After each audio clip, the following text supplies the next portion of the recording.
Salam alaikum les amis, j'espère que vous allez bien. Beaucoup d'entre vous m'ont demandé de faire une vidéo afin de raconter mon histoire, de vous partager mon expérience, chose que je vais essayer de faire.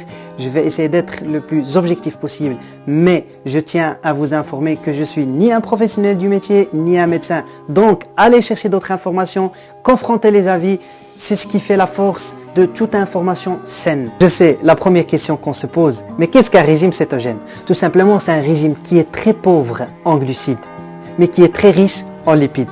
Je sais que vous êtes choqués. Trop de lipides, c'est pas bon, c'est mauvais pour la santé. Mais sachez qu'il y a des bonnes graisses et il y a des mauvaises graisses. Moi, je vous parle des bonnes graisses. Donc, je vous donne des exemples comme l'huile d'olive, l'huile d'avocat, l'huile de coco, l'huile de colza, etc.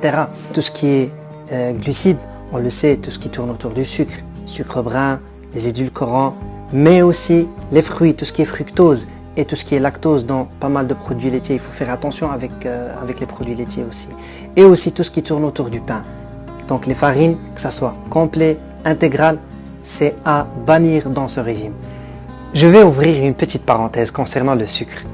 Bien sûr, il y a des alternatives au sucre qu'on connaît, comme le sucre de stevia et le xylitol. Mais bien sûr, à consommer avec modération. Voilà les amis.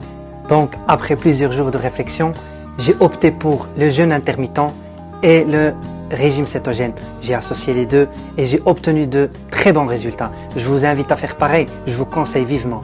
Donc ma journée type commence avec une petite tasse de café le matin, sans sucre et sans lait. Et puis vers midi, on va dire au maximum 13 h, je prends mon premier repas de la journée. Lipides, protéines, légumes et salades. Et puis mon deuxième repas de la journée, c'est aux alentours de 17 h, 17 h 30, au maximum 18 h. Et entre 18 h et midi, aucun repas, aucune collation, pas de grignotage, pas de fruits, rien du tout. Donc, je bois beaucoup d'eau, des infusions et du café. À part ça, rien d'autre. Pour terminer, je vais vous partager quelques liens, quelques suggestions pour ouvrir le champ d'information. Bien sûr, si ça peut vous aider pour prendre une décision.